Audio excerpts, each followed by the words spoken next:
Gostaria de estar cumprimentando a todos com a gloriosa paz do Senhor Jesus. Seja bem-vindo aqui mais uma vez ao canal A Voz do que Clama no Deserto e ao quadro Jovem Sois Forte. Tema central que nós temos visto durante todo o trimestre tem como tema central vivendo na liberdade em Cristo. Vivendo o verdadeiro evangelho, conforme a carta de Paulo aos Gálatas. E terminando aqui esse terceiro trimestre, pela misericórdia de Deus, né? Foi muito proveitoso para nós. Estaremos aqui conhecendo o conteúdo da última lição, que tem como título As Marcas de Cristo. Para tanto, vamos estar orando. Pai, em nome do Senhor Jesus, nos colocamos na Tua santa e gloriosa presença, pedimos perdão, Senhor, dos nossos pecados que temos cometido e queremos, Senhor, te agradecer por esta tão grande salvação. Pelo nosso nome, Senhor, está escrito no livro da vida, pela esperança, Pai, que temos de que a qualquer momento o Senhor há de vir nos buscar. Nos abençoa, Pai, durante esse período, que aqui vamos estar conhecendo mais um conteúdo da 13ª lição, daqui do quadro dos jovens, da classe dos jovens, e pedir, Senhor, que o Senhor venha nos abençoar, e agradecer também por todo esse trimestre, por todas as lições que aqui já temos contemplado o conteúdo e aprendido através da meditação do Senhor em nossos corações, e que não seja diferente, Pai, nessa última aula, não tanto nos nossos corações como daqueles que são jovens, daqueles que são adolescentes. Abençoa cada um deles, Pai, concede firmeza, solidez, consolidação da sua fé. E aqueles, Pai, que ainda precisam ser alcançados por Ti, Senhor, salva, Senhor, liberta. Essa é, Pai, a nossa oração e a nossa gratidão já diante de tudo isso. Em nome do Senhor Jesus. Amém.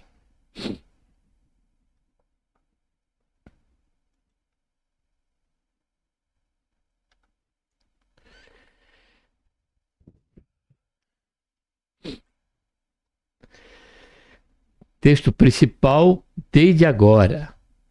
Ninguém me inquiete, porque trago no meu corpo as marcas do Senhor Jesus. Então logo aprendemos que ser cristão não é ter, um bojo de conhecimento.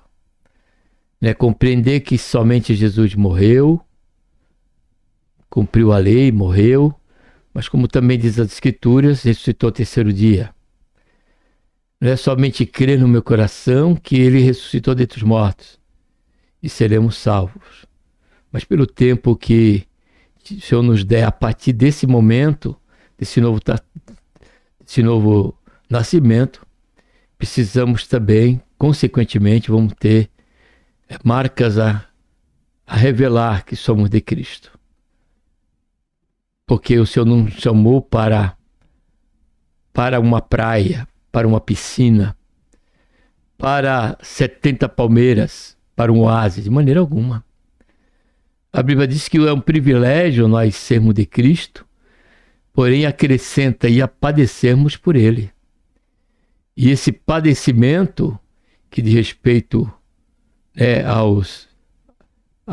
às marcas e aos desafios que nós encontramos naturalmente, dado o fato de sermos o cristão, isso nos trará marcas inconfundíveis, marcas de Cristo. Não há virtude alguma da circuncisão e nem na incircuncisão, mas a virtude está em ser uma nova criatura, mediante a fé em Cristo Jesus, como nós comentamos aí. E não nos cansemos de fazer o bem, porque a seu tempo ceifaremos se não houvermos desfalecido. Então, enquanto temos tempo, façamos o bem a todos, mas principalmente ao doméstico da fé. Aqui podemos ver o outra face que diz respeito às marcas de um cristão, que é aquele que sempre tem com uma disposição única. Observe bem o termo. Única é fazer o bem. Aquele que nos trata mal, nós temos que tratar bem. Aqueles que nos agridem, nós não vamos revidar. Também não vamos continuar apanhando, né? O texto, quando o Senhor Jesus diz aquele que bater uma face oferece a outra, ele está falando justamente dessa questão da atitude. Não é a questão de você dar outra face para ele bater na tua face. Ali é um termo que o Senhor trouxe para que de forma exemplar, né? Comparativa, mas no sentido espiritual da vida cristã. Então, se alguém me fere, realmente chega a esse ponto, porque tem aqueles que nos agridem apenas com palavras, simplesmente pelo fato de sermos cristãos. E nós vamos também revidar com os mesmos termos, com o mesmo baixo calão, palavra de baixo calão, atitude de vingança. De maneira alguma. Por isso que o termo de não cansemos de fazer o bem. Porque no versículo 6, 7, Paulo escrevendo a carta diz que Deus não se deixa escarnecer. Tudo que o homem semear, ele vai colher. E nós, como cristão cônscio da sua palavra, precisamos primar por aquilo que vai nos redundar como fruto de paz. Que não vai ser benéfico. Se eu semeio o bem, com certeza eu há de colher o bem. Ainda que eu traga as marcas da perseguição, dos desafios, por certo também temos marcas, né, que diz respeito aos frutos do Espírito Santo que está em nossa vida. Então, enquanto temos tempo, façamos bem a todos, mas principalmente o doméstico da fé. Falando aqui de uma prioridade, né? Vede com grandes letras vos escrevi por minha mão. Aqui já revela a dificuldade que Paulo tinha, por isso que ele sempre contava com manuense, né, que chama. Que é aqueles que ele ditava e escrevia. Exemplo de Marcos. O Evangelho de Marcos é o testemunho de Pedro. Pedro falava e Marcos escrevia, porém o Evangelho foi dado como a sua origem de Marcos. Vede com grandes letras vos escrevi por minha mão. Todos que querem mostrar boa aparência na carne, esses vos obrigam a circuncidar-vos, somente para não serem perseguidos por causa da cruz de Cristo. Porque nem ainda esse mesmo que se circuncidam guarda a lei, mas querem que vos circuncideis para se gloriarem na vossa carne. Está vendo aí? Nós tratamos isso da lição na lição do jovem, né? Aqui mesmo, né? Tratamos isso da lição 10. A liberdade que Cristo nos deu. Mas longe esteja de mim gloriar-me, a não ser na cruz de nosso Senhor Jesus Cristo, pela qual o mundo está crucificado para mim e eu para o mundo. Essa atitude nos faz lembrar, caro jovem, de Daniel. Dizer que ele fez um concerto com seu coração não se contaminar com os manjares de Babilônia, os manjares do rei. E nós, como cristãos, nós não podemos, temos que ter essa atitude também, pessoal, de que o mundo, nós devemos crucificar o mundo com tudo o que diz respeito ao mundo, os seus costumes, né, as suas modas, suas formas de agir, os seus conceitos, porque eles andam na contramão da vontade de Deus, eles não contabilizam a Deus. Porque em Cristo Jesus, nem a circuncisão, nem a incircuncisão tem virtude alguma, mas sim o ser uma nova criatura. Por quê? Porque o nosso valor está nele. Quando o Senhor olha para nós, a partir da graça, o Senhor enxerga o Senhor Jesus em nossas vidas. O seu precioso sangue, né, que nos purifica, nos purificou de todo o pecado. Assim como ele viu aquela marca ali na porta quando da última praga do Egito, né, que teve a morte dos primogênitos. Assim é o Senhor com as nossas vidas. O Senhor, ele não vai nos enxergar, ele vai enxergar, né, os méritos da cruz e não os nossos méritos. Ao longo deste trimestre, estudamos a carta aos Gálatas, escrita pelo apóstolo Paulo. Ao concluir sua carta, Paulo apresenta recomendações práticas para os irmãos e os incentiva a terem uma fé igualmente prática. Ele prossegue com a ideia de perseverança no fazer a obra de Deus. E lembra novamente do centro do seu pensamento na carta: a não circuncisão para os gentios que criam no Senhor Jesus. Como um bom soldado, ele trazia consigo as marcas de seu Senhor, algo que os judaizantes não traziam. E completa desejando a graça de Deus para os seus leitores. Primeiro ponto: o bem deve permanecer sendo feito. Firmeza no fazer o bem. Na parte final de sua carta, Paulo fala sobre circunstâncias ou constância no fazer o bem. Se por um lado ele adverte aos Gálatas sobre questões doutrinárias, por outro lado reconhece que eles faziam boas obras, que elas deveriam permanecer como uma prática cristã. Paulo não diz que os Gálatas precisavam fazer o bem, como se não o fizesse. Ele pede para que não se canse de fazer o bem. Fala, é claro, né? Dá para entender claramente aqui que se está falando de alguém que já tinha essa prática, né? Esse hábito. O motivo pelo que Paulo incentiva os Gálatas a serem constantes nisso é que um dia ceifarão o que estão plantando. Essa linguagem conectada à agricultura era de conhecimento dos seus leitores. Se na lição antecedente vimos um tipo de plantio e colheita, o que o homem semeante também colherá, nessa lição veremos o poder da decisão e não a necessidade de ser constante no trabalho do reino. Quem faz o bem, ainda que demore um dia, colherá o que plantou. Isso se tal pessoa não desistir. Paulo lembra aos seus leitores de que, para receber a recompensa, não pode desfalecer, se cansar. Da mesma forma que um agricultor exerce seu trabalho constante, mesmo dependendo do clima, sabe que um dia a colheita vai chegar. Segunda razão, o bem deve permanecer sendo feito, é o doméstico da fé, que fala de prioridade, né? Não que os outros sejam menor, mas a prioridade está naqueles que fazem parte doméstico da fé, da família cristã. A nossa fé deve ser prática e direcionada às pessoas que nos cercam, mas de forma específica. Paulo menciona um grupo de pessoas domésticos da fé, esses eram os irmãos da igreja em que congregavam. A prioridade deveria ser direcionada aos que tinham sido salvos. Nossos dias somos bombardeados com propaganda solicitando auxílio para diversos grupos tidos como necessitado.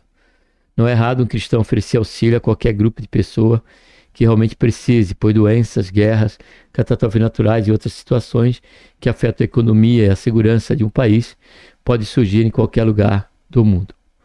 Muitos cristãos colaboram nesse aspecto, que é uma forma de generosidade, e isso não deve ser desconsiderado. Portanto, a recomendação apostólica é que façamos o bem a todos, principalmente aos domésticos da fé. Grandes letras. É provável que Paulo estivesse tendo dificuldades com sua visão. Uma possível referência nesse aspecto é que ele relembra aos Gálatas que quando esteve com eles, mesmo em fraqueza, não foi desprezado. Pelo contrário, ele diz que se os Gálatas pudessem, eles teriam arrancado os olhos para darem ao apóstolo. Pode ter sido esse o motivo que o levou a destacar esse texto. Segundo ponto, aparência na carne. Circuncisão nos gentios. Todos que querem mostrar boa aparência na carne, se vos obrigam a circuncidar-vos. O apóstolo mostra que os judaizantes queriam demonstrar uma aparência de que andavam em espírito. Eles preferiam a marca de um ato exterior para não serem perseguidos. A circuncisão nunca foi e nunca será um pré-requisito, ou um pós-requisito para a salvação em Cristo. Não guardam a lei. Um dos problemas dos falsos mestres é que eles não cumpriam aquilo que ensinavam outros a guardarem. Na prática, os judaizantes provavelmente foram os primeiros a perseguir o verdadeiro cristão, não com a força do Estado ou com a arma e prisões, como Saulo, não convertido, fazia. A constância na apresentação e o falso ensino não deixa de ser uma forma de perseguição. Uma das formas de tirar uma pessoa os caminhos do Senhor, ensinar ela um atalho que a levará a lugar nenhum. Terceiro subtópico, em que gloriar-se. Os judaizantes antes impunham a circuncisão, deixa eu ver só o negócio aqui, aos gentios, mas ele mesmo não guardava a lei. Se sentiam realizados e obrigaram o gentio a guardarem mandamentos que ele mesmo não guardava. Paulo diz que a alegria dele não era a mensagem da circuncisão, e sim a cruz de Cristo. Ele via o mundo como crucificado, ou seja, morto, e da mesma forma se via morto para o mundo. Essa fala é necessária, pois uma pessoa pode ver o mundo como um sistema morto, mas está disponível a torná-lo vivo em sua vida. Por último, palavras finais. Jesus faz acepção de pessoas. Paulo explica que ser ou não circuncidado não faz a diferença em Cristo, mas sim ser uma nova criatura. Milhares de judeus no primeiro século receberam como seu Messias, da mesma forma que os gentios também creram no Evangelho, tiveram sua vida transformada.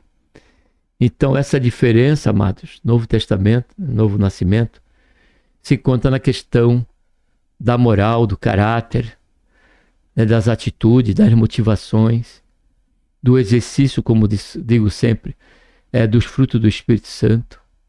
São isso que revela a essência do cristianismo. O amor, que é o vínculo da paz. Observe que o Senhor Jesus, ele viu uma árvore toda repleta de folhas. A aparência daquela árvore chamou a atenção do Senhor Jesus. E deu-nos a palavra do Senhor que o Senhor Jesus foi até ela buscando encontrar frutos. Porém, chegando, não tinha sequer um fruto. Porque a aparência, ela não acrescenta ou tem qualquer poder de transformar a vida de alguém. Ela pode gerar uma falta de imagem de que aquele alguém que está trajado daquela maneira seja alguma pessoa, né, de bem, alguma pessoa boa, pessoa que traga consigo, né, uma verdadeira piedade. Mas na verdade ela só gera essa falsa imagem. Isso nós tratamos já na lição 12, na lição 10. Porém, preciso prolongar aqui, mas ser de Cristo, ter nascido de novo, está nos frutos do Espírito Santo. Então você vai conhecer aquela pessoa cristã não pela roupa, mas pelas atitudes dela dentro do meu convívio. Começando no convívio cristão, se estendendo ao convívio familiar, estendendo ao convívio do trabalho, se estendendo ao convívio da escola. É nesses momentos e é nesses cenários que nós revelamos realmente quem somos. Se somos cristãos ou não. Eu cheguei a fazer evangelismo e bater num portão, de porta em porta que eu ia, assim como fazia as testemunhas de Jeová, o que nos deve, somos devedores com respeito ao exemplo que eles dão, né, dessa constância e esse apego a revelar, a publicar, a declarar sua fé. Aí, fazendo esse evangelismo, uma pessoa era vizinha de um ministro, sem citar nome, qual era a sua chamada ministerial. Mas falava mal mesmo do exemplo, o mau exemplo que aquela pessoa dava. Eu já tive também situações de eu ouvir um crente falar palavrão de dentro de casa, vizinhos que o ouvem também. Então, a verdadeira identidade, marcas de Cristo, está nas nossas atitudes, que vai revelar o interior nosso.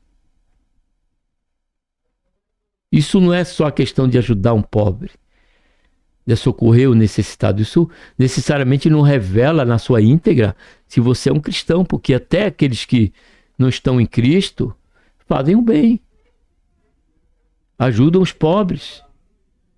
A questão das marcas de Cristo está na questão do convívio, de suportar os nossos irmãos, como diz Paulo, o suportar a perseguição de dentro da nossa própria casa, tratando-se e disposto a tratar sempre com benevolência aqueles que venha nos ferir ou buscar nos perseguir. Não é a circuncisão que faz uma pessoa ser uma nova criatura. Está aí. No judaísmo, uma pessoa gentia poderia se tornar um prosélito, desde que fosse circuncidada, praticasse as obras da lei. Mas isso não fazia dela uma nova criatura, como foi o caso de Nicodemo, né? Segundo as marcas de Cristo. Paulo fala de algo que os judaizantes não tinham autoridade para alegar. Ele tinha as marcas de Cristo.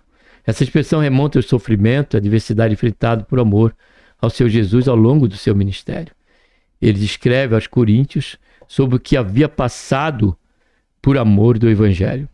Açoitado diversas vezes, preso, apredejado, náufrago em 3 ocasiões, além das viagens perigosas por causa de ladrões, de falsos irmãos, de judeus que desejavam a morte, e os períodos de escassez, de vigília, e a constante pressão que as igrejas lhe traziam ao coração. Cada momento de perseguição deixou marcas no apóstolo. Mas ele não se manifesta em tom de reclamação ou vitimismo, mas sim no sentido de mostrar os que seus acusadores tentavam fugir da perseguição por causa da cruz de Cristo. Por último, a graça de Jesus, Senhor Jesus. Paulo começa a sua carta aos Gálatas desejando graça e paz da parte de Deus Pai e de nosso Senhor Jesus Cristo, e conclui com a graça do Senhor Jesus. Ao longo de sua carta, ele mostrou que a graça não é somente para a salvação, mas também para a nossa vida cristã. Ele experimentou a graça em sua vida, mesmo que quando teve negada uma oração por si mesmo, ao ouvir de Deus, e disse-lhe: a minha graça te basta, porque o meu poder se aperfeiçoa na fraqueza. O autor dos Hebreus nos orienta que acheguemos, pois com confiança ao trono da graça, para que possamos alcançar misericórdia e graça, fim de sermos ajudados em tempo oportuno. Aqui vale lembrar de que um dos lemas da Reforma Protestante, somente a graça e não os de esforço humano podem levar a Deus. Então é somente a graça. É a graça que não só nos conduz ao Senhor, mas também nos transforma, nos faz trazer a semelhança de varão perfeito, a semelhança de Deus, como diz Paulo. Louvado seja, engrandecido seja o nome santo do Senhor. A carta aos Gálatas permanece sendo uma defesa do Evangelho do Senhor Jesus Cristo para o gentio. É um documento para toda a igreja. Que essa seja apresentada completa, da mesma forma que foi completo o sacrifício de Jesus por nós. Assim concluímos este trimestre com a graça de Deus. Uma graça disposta não somente para a salvação, mas também para a manutenção dela. Que esteja conosco em nossas vidas até que sejamos chamados por Deus para alimentar a vida eterna com Ele no céu. Que Deus, por intermédio de Cristo Jesus, nosso Senhor, nos abençoe. Um abraço a todos. Eu vou deixar aqui, por alguns segundos, a conclusão que não estava aberta para vocês. E vamos estar agora orando enquanto isso, tá bom?